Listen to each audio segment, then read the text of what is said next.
Paris Europlace date de 1973 et le principe de Paris Europlace, c'est donc de vendre, de promouvoir la place de Paris à l'étranger essentiellement, avec une forte connotation marché parisien, place de Paris, vis-à-vis par exemple de Londres et la City. Effectivement, la marque Paris Europlace est très connue. Son président Gérard Mestralet est aussi très connu. Alors l'Institut Les Bacheliers ne date que de 2008 et a été créé pour regrouper les activités de recherche de Paris Europlace. Et donc j'ai le plaisir et l'honneur de diriger cet ensemble. Et effectivement, les travaux de recherche, c'est un axe particulier de Paris Europlace. C'est un axe qui a pris de l'ampleur après la crise et je vais essayer de vous démontrer que, sous l'angle de la titrisation, effectivement qu'il y a matière.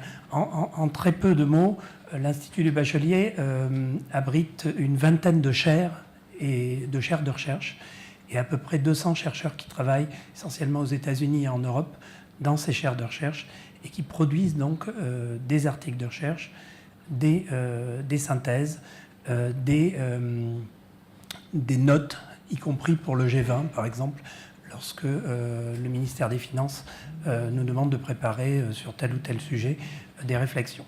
Voilà. Alors par contre, Louis Bachelier, donc c'est quelqu'un qui commence à être connu, puisque c'est celui qui a, dit-on, instillé le venin du brownien dans la finance, celui qui, en fait, dès le début du XXe siècle, a proposé un calcul stochastique sur le prix des actifs. Voilà. Alors, j'en viens à mon point qui est finalement une synthèse des travaux de Place qui ont été, qui se déroulent en fait sur la titrisation. Alors, petite précision, en aucun cas nous ne travaillons avec les régulateurs pour ces travaux. Donc ça, c'est une précision importante puisque il y a donc d'autres intervenants qui vont être très précis sur BAL 3, Solvency 2, etc. Et nous nous sommes complètement affranchis de ces contraintes. Alors, nous n'avons aucun rôle, je dirais, officiel ou de régulation. Notre seule, notre seule position de Place est une position de proposition, donc de recherche d'abord, et de proposition, et ça n'engage que, je dirais, Paris Europlace et l'Institut de recherche Louis Bachelier. Voilà. Alors, premier point, là, donc le concept. Pourquoi un livre blanc? Alors, je m'excuse par avance, enfin, je vous prie de m'excuser parce que c'est en fait une traduction en français, donc de temps en temps, éventuellement, j'utiliserai un mot anglais qui est peut-être plus juste. Voilà. Alors, livre blanc, par contre, je pense que c'est assez parlant. Le principe est le suivant. Nous avons, après les travaux de la FBF sur ce qu'on appelle les labels en titrisation, les labels sont des propositions de la Fédération des banques françaises à destination de Bruxelles et de la Banque centrale pour instaurer des règles de mise en collatéral des produits de titrisation pour obtenir de la liquidité. Dit autrement, la FBF a voulu travailler à un critère qualitatif qui permettrait aux banques d'aller plus facilement à la Banque centrale avec un collatéral titrisation et récupérer plus de liquidités. Donc en fait, d'élargir le cadre des actifs éligibles. Bien. Donc ça, c'était en octobre de l'année dernière. Et dans la foulée, nous avons réfléchi, dans le cadre d'une initiative de recherche, nous avons réfléchi à en fait un livre blanc qui consiste en un diagnostic sur la chaîne titrisation, c'est-à-dire la chaîne de montage et de réalisation d'une opération de titrisation, et des recommandations, voire des pistes de recherche pour, et là l'objectif est très clair, Christian l'a rappelé, pour revitaliser la titrisation en France, en Europe. Voilà, notre objectif est totalement clair. Nous sommes, je dirais, légèrement biaisés, et c'est en ce sens que nous avons une position de Place, c'est que nous pensons, avec tous les banquiers qui sont membres fondateurs de Paris Europlace et qui nous accompagnent, et les assureurs d'ailleurs, asset managers aussi d'ailleurs, qui nous accompagnent au sein d'Europlace, nous pensons deux choses. La première, c'est que les banques ne peuvent pas vivre sans titrisation. Et deuxièmement, que nous sommes plus forts si nous avons une proposition collective plutôt que de multiples propositions individuelles pour faire avancer les réflexions, les recommandations et aboutir donc à cette revitalisation du marché. Alors, très brièvement, nous avons pris un angle investisseur, on va le voir dans les documents. Pourquoi ? Parce que c'est effectivement sous ce prisme que nous constatons le plus les dysfonctionnements finalement de la machine, et donc nous avons la plus grande probabilité de faire des recommandations pour éviter ces dysfonctionnements. Alors, voilà le concept. Le livre est en cours de finalisation, je dirais, la première partie. En tout cas, en anglais et en français, nous allons confronter ces points de vue à New York fin avril, puisque les Américains ont entrepris à peu près le même travail. Mais nous arrivons souvent à des conclusions radicalement différentes. Donc il est intéressant, et c'est ça la recherche, de nous rencontrer et de pouvoir échanger. Voilà. Alors, les objectifs, vous les voyez, je viens de les énoncer. Je pense qu'il faut retenir de ce transparent une première chose, c'est que la titrisation a une fonction économique réelle, on va le voir, c'est essentiel, il est essentiel, même si ça va prendre du temps, de remettre ce système, cette machine en route pour les banques, les banquiers, les assureurs, les asset managers et les investisseurs. Ensuite, il faut garder éventuellement en tête le terme origination-distribution. En fait, c'est modèle OTD, Originate to Distribute, qu'on va revoir et qui doit vous parler, puisqu'en fait, ça consiste effectivement au niveau des banquiers, au niveau des producteurs, à effectivement changer de modèle et passer dans un modèle où la création du prêt est essentiellement pour faire de la distribution et prendre une marge au passage. Donc, c'est origination-distribution ou OTD, Originate to Distribute. Et ensuite, donc, j'en viendrai à l'analyse de l'entretien, enfin de l'auto-entretien de cette crise et quelques recommandations. Voilà. Alors, premier point, c'est à nouveau, je dirais, un rappel, si j'ose dire. La titrisation des 30 dernières années, c'est au départ d'éviter le phénomène dit de black box, c'est-à-dire finalement d'une dette d'entreprise ou de banque qui regroupe énormément de risques multiples et qui, de ce fait, pâtit d'un rating qui est plus bas que les risques pris individuellement. D'accord ? Alors, le principe avait été énoncé il y a 30 ans avec cette phrase qui disait « La titrisation, c'est the right risk to the right investor ». Donc, le principe, et ça a démontré, je dirais, à la fois sa fonction et sa vertu, le principe était donc d'isoler un actif ou un pôle d'actifs homogène. Donc ça, c'est un point qui était très important, puisque la loi française de 1989 oblige à isoler des actifs homogènes pour des questions de compréhension. Et effectivement, cette homogénéité, on va le voir, a pu avoir d'autres vices. Et le principe, c'est donc d'avoir un true sale, donc véritablement une vente claire des actifs, une garantie sur ces actifs au niveau des investisseurs, garantie sous deux formes. La première, c'est soit un surdimensionnement, soit une garantie externe, et enfin un rating. Donc il faut rappeler ce point parce que avec les derniers CDO, et notamment les synthétiques, on a pu oublier que la titrisation au départ était donc de faire ce qui a par exemple permis au Mexique en 1994, par exemple, d'émettre au niveau des entreprises mexicaines, d'émettre des dettes qui étaient mieux notées que le pays lui-même, par exemple. Ce mécanisme aussi a permis effectivement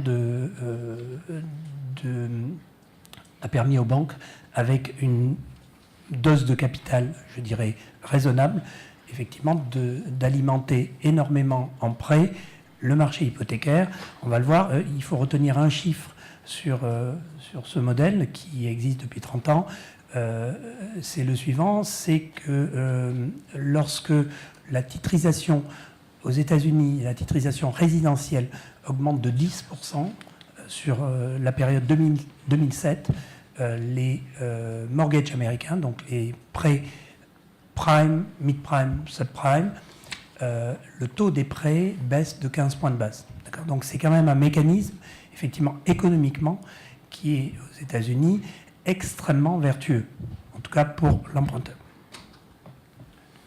Alors, je viens de le dire, 30 ans de succès. J'ai rappelé donc l'accession à la propriété, mais il y a aussi, en termes carte de crédit, par exemple, 10% de plus de titrisation de carte de crédit, c'est entre 7 et 58 points de base de baisse sur les taux de l'emprunteur, donc du débiteur carte de crédit. Alors, effectivement, pour les entreprises, il faut retenir aussi que la titrisation a permis la titrisation de créances commerciales via des conduits. Donc ça, c'est une forme dérivée de titrisation, mais c'est une forme extrêmement puissante puisque c'est en fait une forme permettant, là encore, une isolation d'un actif, créance commerciale, et quelque part l'affacturage de créances de bonne qualité et la liquidité court terme pour les entreprises. Et enfin, pour les établissements bancaires, bon, c'est aussi la possibilité de gérer leur capital ROE, mais aussi RAROC et portfolio management. Alors, l'élargissement des supports, on le voit, l'accélération de l'élargissement des supports, il y a une date fatidique qui est 2005. C'est-à-dire qu'effectivement, en 2005, les agences de notation, et notamment Moody's, entreprennent de noter, effectivement, le marché du subprime. Donc là, il y a véritablement un point d'équilibre. Alors, c'est fin 2004, début 2005. Donc là, il y a véritablement un point de basculement, puisqu'effectivement, ce qui n'était pas titrisé avant est possiblement titrisé. Et là, pourquoi ? Parce que je l'ai dit, une titrisation s'accompagne de garanties, s'accompagne d'un rating. C'est la protection des investisseurs. Donc, s'il n'y a pas de rating, il n'y a pas de titrisation. En tout cas, il n'y a pas de titrisation à échelle industrielle. Donc, en fait, cette décision de Moody's, on le voit, est une décision qui, en fait, est une externalité dans le système qui n'a pas été prise en compte par les agences. Dit autrement, Moody's se met à noter le tranching en fait, d'opérations de titrisation et ne prend pas en compte l'effet endogène de ce nouveau rating. C'est-à-dire qu'effectivement, on voit, là, il y a accélération des volumes et clairement, dans les modèles, ni Moody's, ni S&P, ni Fitch n'était pris en compte ce phénomène d'accélération des volumes dû au rating lui-même. Alors, dernier point, parce que là, je vous donne, je dirais, un peu les ingrédients, je dirais, du cocktail. Dans les ingrédients du cocktail, on a effectivement, là encore, un point important. C'est l'alignement d'intérêts de tous les acteurs, alignement d'intérêts qu'on pourrait appeler benchmarking, si vous préférez. Dit autrement, à partir de 2000, de 2000 à 2007, il n'est aucune banque, aucune agence de notation, aucun même cabinet de conseil, McKinsey, BCG, etc., qui ne pointe le fait de devoir, pour un acteur, être dans ce marché. Pourquoi ? Un chiffre, par exemple pour Moody's, entre 2000 et 2007, les profits de Moody's sur les produits structurés, avec donc cette accélération en 2005, passent de 170 millions à 900 millions. C'est-à-dire qu'on a effectivement à peu près 800 millions de création de valeur pour Moody's, d'accord, en 7 ans.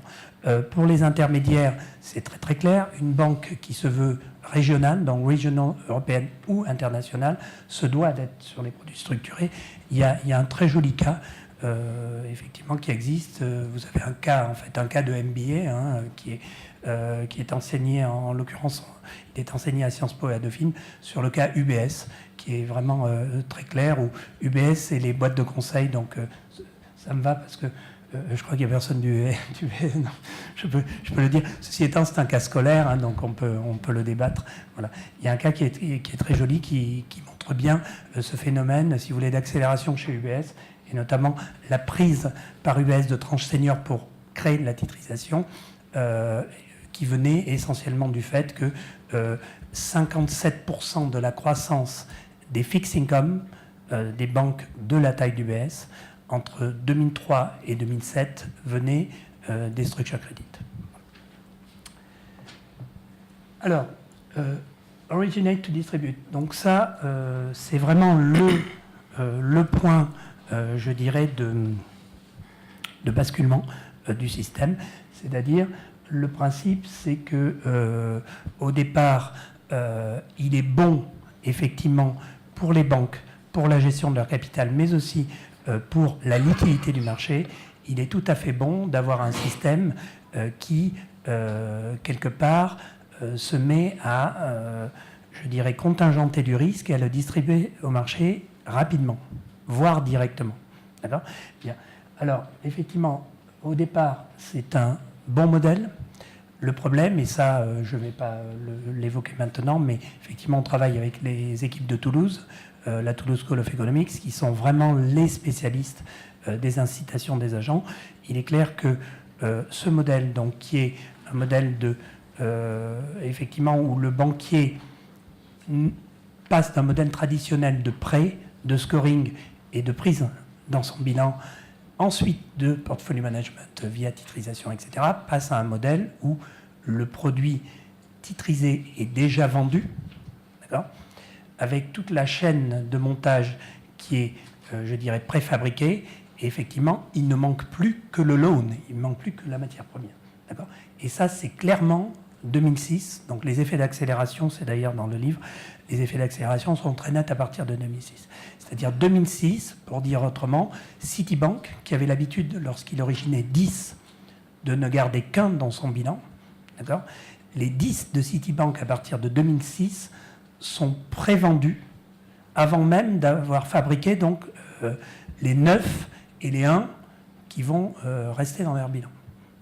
Donc ça, effectivement, il y a une dérive totale. C'est simplement l'accélération, enfin on s'en souvient, on était dans ce marché, c'est l'accélération effectivement des investisseurs, des forces de vente, alors, et des forces de trading, je dirais, c'est des machines qui se mettent en branle et qui évidemment vont là où se trouve le meilleur spread, puisque là vous avez un hasard moral évident.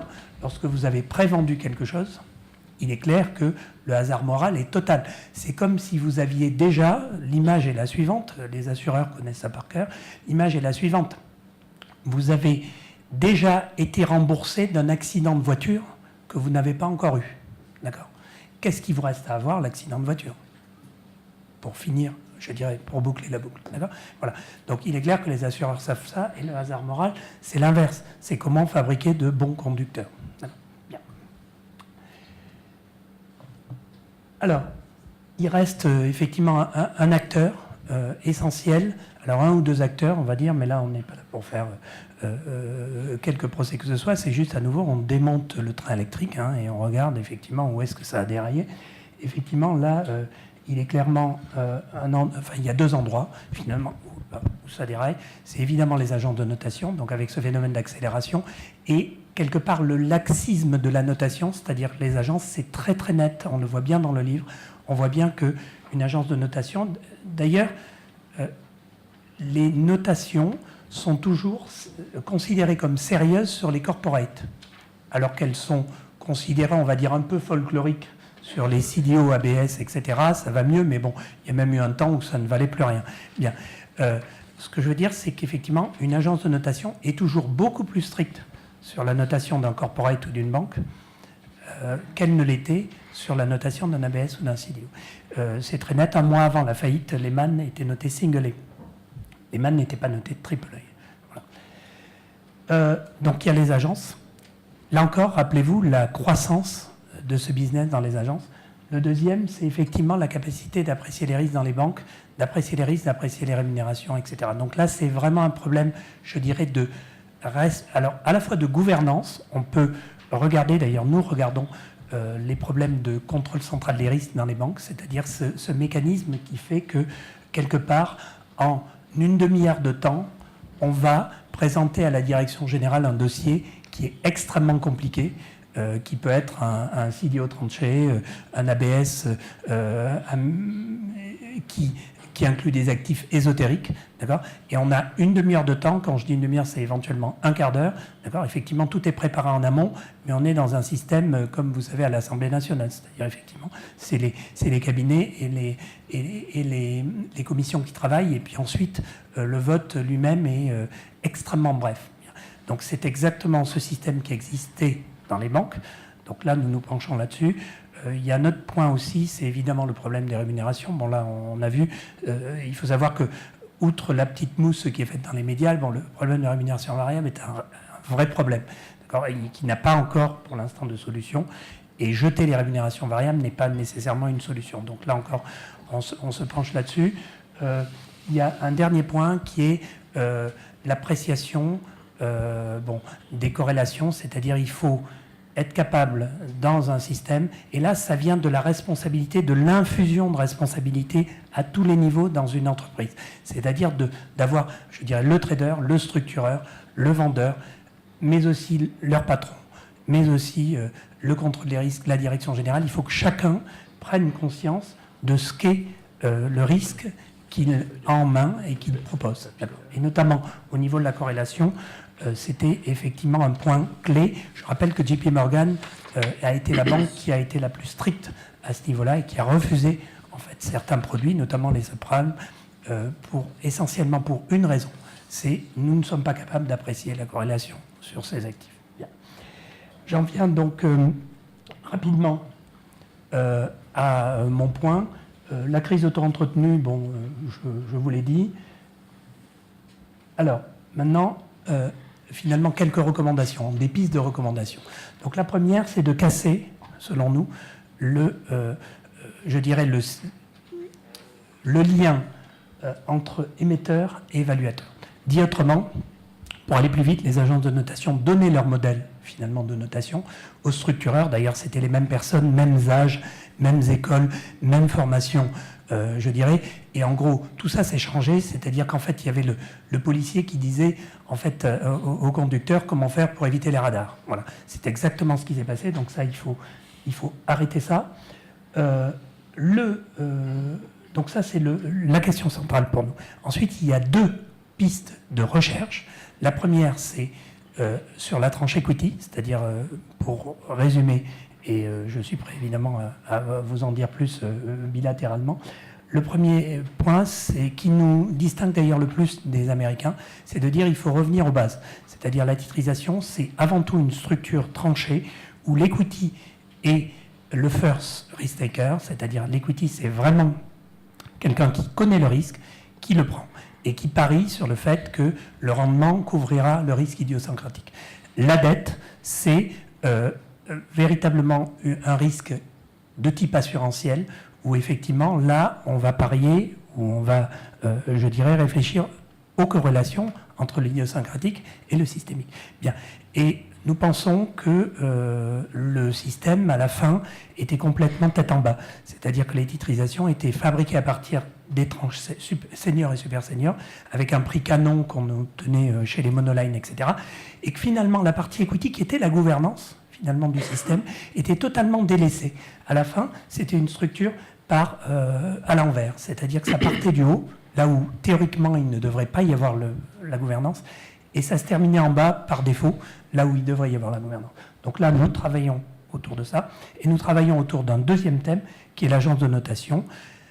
Là encore, comment faire pour que l'agence de notation puisse faire son métier, et faire son métier notamment en cassant ce principe de, si vous voulez, de rémunération au volume.